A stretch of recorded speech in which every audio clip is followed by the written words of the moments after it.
What's up, fam? It's Tanya Talk with Tanya J Miller LLC. You guys know we do life, we do leadership, we do it unapologetically on purpose. That means every day. We are trying to help you to figure out how to fit the puzzle piece of life together so you do life right and you do it well.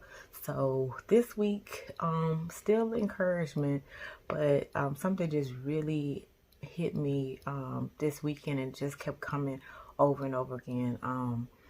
And it's just about I wanted to talk to some certain groups of people again this week.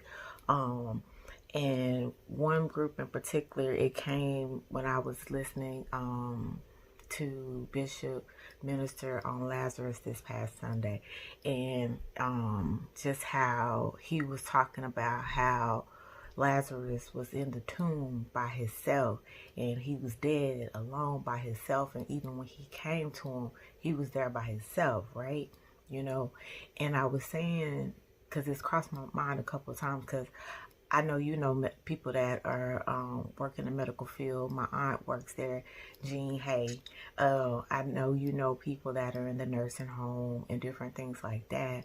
And the overwhelming thing that continues to just, touch my heart and just has me even praying even the more is that, not sure if y'all know this, but those that are in the hospital, in the nursing homes, family aren't allowed to see them. And if they are, I think some of the hospitals are allowing like one family member up. And that goes from if you in the ER to the ICU to wherever. And I want to say the nursing homes, they're not even allowing it at all. And so as I was sitting there thinking about those, I realized the fact that they're alone. The people on both sides of it, the people in the hospital are facing whatever they're facing, whether it's not just the hospital, the doctors that offices, where they're going in for chemo or dialysis, like they having to do it alone where they normally wouldn't. They're having to have surgeries alone. They're having, and like outside of this COVID, like whatever the normal that they was doing life, they having to do it alone where they hadn't had to do it alone before. They're having to do life alone. And then the people that love them are having to be worried, concerned, and sad, and, all those gamut of emotions as well. And so I wanted to speak a word of encouragement to them, whether you're in the nursing home, whether you're in the hospital bed, whether you're in a chemo room, whether you're in a dialysis room, whatever place you're in, whether you're just home by yourself because you live by yourself and so you're having to face this alone. I want you to know that even though that they are telling you that we have to be in isolation, you are never in isolation. You are never alone. Don't feel like you are in this battle, in this fight that you in alone. You're never alone. So I want to encourage you. I want to lift you up. I want you to know that you need to lift your head. I want you to know that you need to know that you have an ultimate comforter that is bringing comfort even in the midst of the hospital room, even in the midst of the doctor's office, even in the midst of the nursing home room. I can only imagine how it will feel.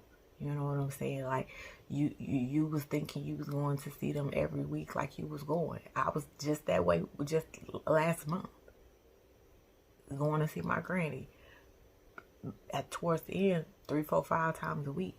And to know that if it was 1 month later and I knew she was at her end, that I wouldn't be allowed to come, that there would be rules and regulations, it would have torn me apart. So I know, family member, friend, I know what you're dealing with.